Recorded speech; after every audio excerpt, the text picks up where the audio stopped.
Bismillahirrahmanirrahim. Assalamualaikum warahmatullahi wabarakatuh. Alhamdulillahirabbil alamin. Assalatu wassalamu ala Rasulillah amma ba'du.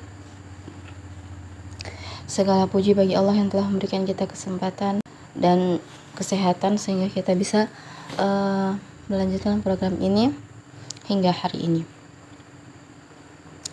Tak lupa pula salat serta salam kita haturkan kepada junjungan besar kita Nabi Muhammad SAW beserta keluarganya, para sahabat, tabi'in, tabi'ut tabi'in, beserta pengikutnya yang senantiasa selalu setia mengikuti sunnah-sunnah beliau hingga akhir zaman, dan semoga kita semua mendapatkan syafaatnya di yaumul akhir nanti. Amin ya rabbal alamin. Bagaimana kemarin pelajarannya? Seru ya, mengisi soal-soal. Saya pun keliru kemarin di bagian mat tabi'i dan mat badal. Kalau di Al-Qur'an cetakan sekarang itu mad badal itu sudah tidak kelihatan lagi hamzah di depannya. Sehingga diberikan tanda fathah panjang, kasroh panjang, domah panjang, seperti mat tabi'i muqaddar, mat tabi'i kalimi muqaddar. Jadi untuk membedakan kalau tabi'i kalimi muqaddar ialah huruf-huruf selain hamzah itu tadi, bisa ta, bisa sa, fi, kayak gitu ya. Kemudian kalau mad badal berarti a, i, u, seperti kemarin dicontohnya di surah Al-Quraisy. Ila fihim, itu ya, huruf i-nya itu mad badal, seperti itu. Nah, kalau mad tabi'i berarti huruf alif kasroh, kemudian di depannya ada ya sukun. Nah, itu mad tabi'i. Kemudian huruf alif dhammah, kemudian depannya ada waw sukun, itu kelihatan. Namun kalau untuk mad badal ini huruf alif dia ada tanda baca yang fathah panjang, kasrah panjang, dan domah panjang, yaitu garis yang berdiri. Kemudian kalau domah panjang itu seperti angka 6 terbalik, seperti itu ya untuk mad badal itu. Semoga dapat dipahami. Alhamdulillah ya, kemarin kita sudah belajar tentang mad far'i yang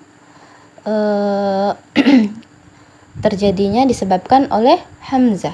Jadi ketika bertemu hamzah, maka panjang pendeknya ada yang 4 atau 5 harokat dan ada yang 2 harokat. Yang 4 atau 5 harokat itu mad wajib mutasil, mad silah kubroh, mad jais munfasil. Kemudian yang 2 harokat itu mad badal, seperti itu. Perbedaan mad wajib mutasil dan mad jais munfasil ialah kalau mad wajib mutasil bentuk garis panjang di atasnya itu dimasukkan ke dalam, sehingga sedangkan mad jais munfasil itu agak keluar, ujungnya itu keluar.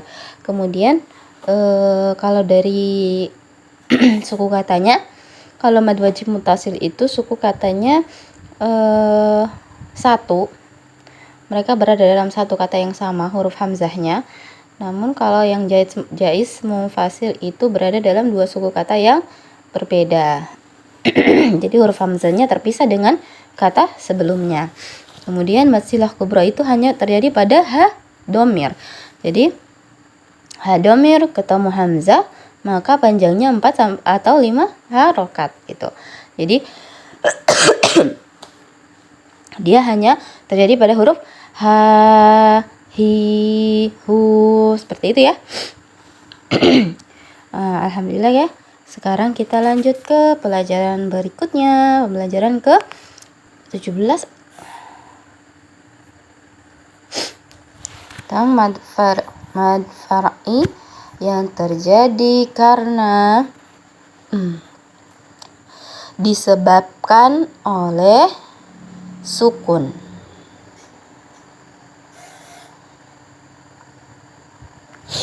Nah, ini kita belajar tentang yang bertemu dengan sukun arid atau sukun yang terjadi di waqaf. Waqaf itu apa? Akhir ayat atau di tempat kita berhenti. Misalnya kita kehabisan nafas. Jadi kita berhenti di tempat situ. Nah, itu juga dinamakan waqaf. Jadi waqaf itu tempat kita berhenti ketika membaca sebuah ayat dalam Al-Qur'an.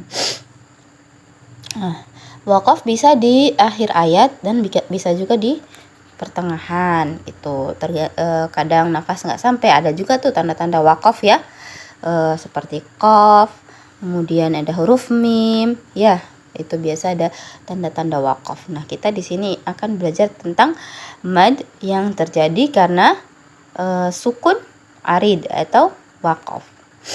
Nah, hukum bacaannya yaitu mad arid lisukun dan mad lin. Mad arid lisukun ini ialah mad tabi'i yang bertemu dengan huruf hijaiyah yang disukunkan karena waqaf. Misalnya, ini salah satu contohnya ya. Di surah Al-Baqarah ayat 196. Jadi di akhir ayat ada mad tabi'i. Ada mad tabi'i qaf bertemu dengan alif ya. Jadi qaf yang berharokat fathah bertemu dengan alif, kemudian di belakangnya ada huruf ba. Jadi huruf qafnya ini yang mad tabi'i tadi ini dia disebut dengan mad arid lisukun karena berada di akhir ayat.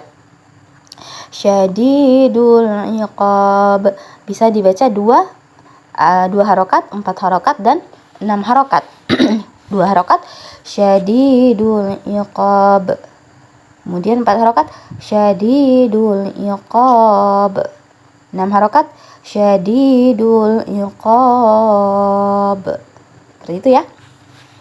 Huruf-huruf mad lin itu ialah huruf waw sukun ya, sukun seperti itu. Jadi ini juga terjadinya di akhir ayat karena kita tentang yang disebabkan oleh waqaf. Jadi ketika waqaf kemudian ada huruf lin ini kemarin kan kita pelajari, yaitu ya sukun dan waw sukun yang sebelumnya itu fathah ya. Jadi au ai. Jadi bisa juga rawu atau roi kayak gitu. Intinya huruf sebelumnya ialah fathah.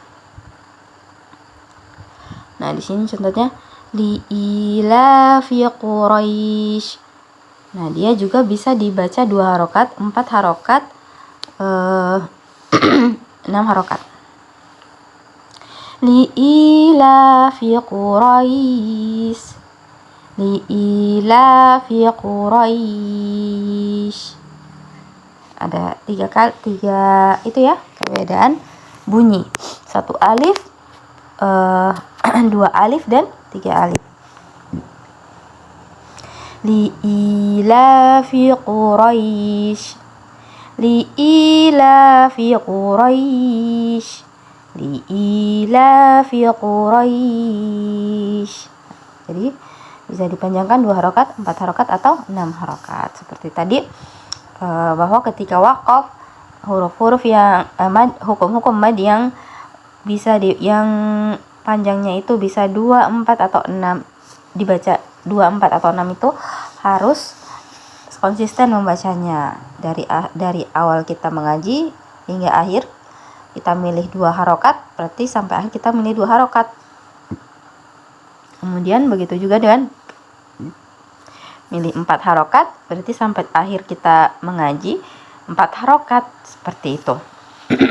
Ini ada contoh fathah ketemu dengan waw sukun. Alladzi at'amahum min ju'in wa amanahum min khauf. Seperti itu. Semoga dapat dipahami dengan baik ya. Jadi hari ini kita belajarnya tentang 2 ini dulu. diperhatikan baik-baik, kemudian dipraktekkan di rumah ya. Kemudian nanti akan saya dengarkan untuk setoran tugasnya. Saya tutup majelis ini dengan doa kafaratul majelis. Subhanakallahumma wa bihamdik asyhadu an la ilaha illa anta astaghfiruka wa atubu ilaik. Mohon maaf apabila ada tutur kata yang kurang berkenan. Jika ada pertanyaan silakan japri saya. Wassalamualaikum warahmatullahi wabarakatuh.